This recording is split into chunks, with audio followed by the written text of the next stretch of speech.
Oil is very important for an engine. It flows through every working part of the engine, lubricating all the mating surfaces. Oil literally keeps the engine from grenading itself. So it is best to keep the oil inside the engine. My Sport Trac, Dora, has decided to let all of her oil out of the valve cover gaskets. So today's project is to stop her tantrum and fix the oil leaks. If you're new to the channel, Dora is my 2001 Ford Explorer Sport Trac. This replacement procedure should be the same for all Fords with the 4-liter single overhead cam V6 engine. Removing the hood is not necessary. I am doing this to make filming a bit easier for myself.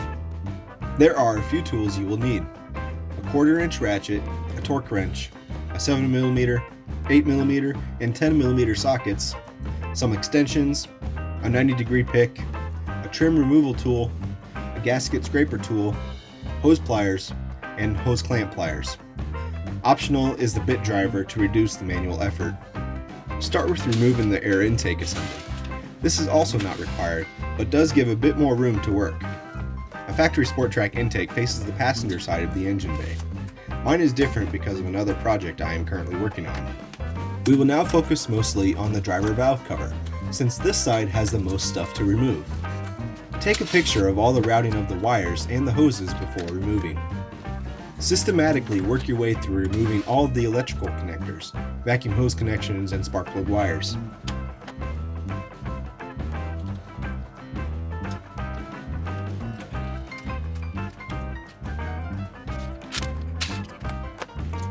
Remove the ignition coil from its mounting bracket. Then remove the ignition coil top 2 bolts on the intake manifold and the 2 bolts down below on the side of the cylinder head. Handle the small vacuum hoses with care. On an older vehicle like this Sport Trac, the plastic does become brittle over time. Remove the EGR valve vacuum regulator solenoid from the intake manifold. I try to make a habit of reinstalling bolts from where they were removed to reduce the chance of losing them. There is a vacuum hose hidden towards the back of the intake manifold. It is easily removed with a pair of hose pliers. Use a 90-degree pick to disconnect the connectors for the injectors. There are 2 tabs on each side of the connector that hold it in place. Disconnect any remaining electrical connectors and tuck the wiring harness up out of the way.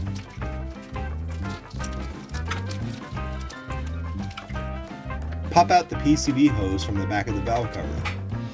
To get the fuel line out of the way, remove the front lower valve cover bolt and the 2 bolts that hold the line to the rail.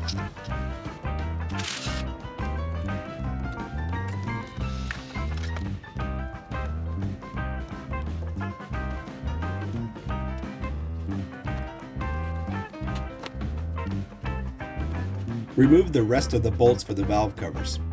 2 of these bolts are different than the rest. Remember to reinstall them in the correct locations. Remove the valve cover from the engine block. I was able to pry it loose from the cylinder head with a trim removal tool. If it is being stubborn, a rubber mallet can be used for some gentle percussive maintenance.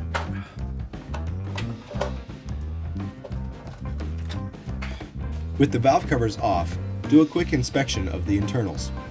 Check for any signs of oil starvation, abnormal metal wear, camshaft condition, and for any debris present. Also check the timing chains for any excessive play, as this could indicate a failed tensioner or a stretched chain.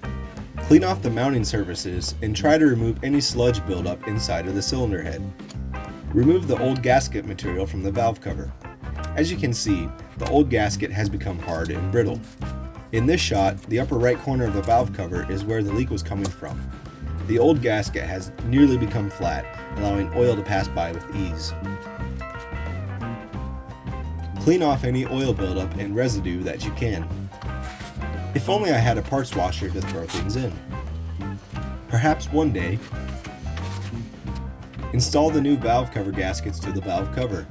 The new gasket has ridges on one side. This side is installed to the valve cover channel.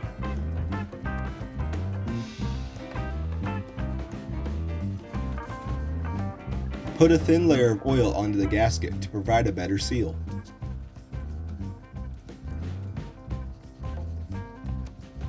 Use a 90-degree pick to remove the gasket rings from the valve cover bolts. The new gasket ring should pop on with some ease.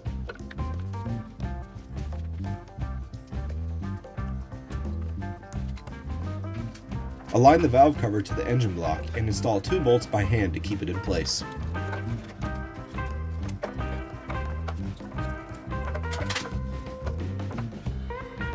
Install the rest of the bolts by hand and torque them to 88 inch-pounds. My 1/4 inch torque wrench is a bit worn, hence all the excessive popping you're hearing. Reinstall the rest of the driver's side components in reverse order of removal. The passenger side is similar to the driver's side, with a bit less stuff on top to remove. The upper radiator hose can be repositioned to on top of the alternator. One thing to note, there is one coolant hose that will need to be removed. I don't know why Ford just didn't route the hose in front of the valve cover, especially since there's already another coolant hose running in that same area. Once both sides are reinstalled, check the oil level and top off if needed. Clean off any oil still on the outside of the engine. Depending on how long the oil sat outside of the engine, the residue may not come off so easy. Finally, reinstall the air intake if it was previously removed. Run the engine and take a test drive to ensure no leaks have returned. Easy peasy lemon squeezy. This is Rooster saying adios.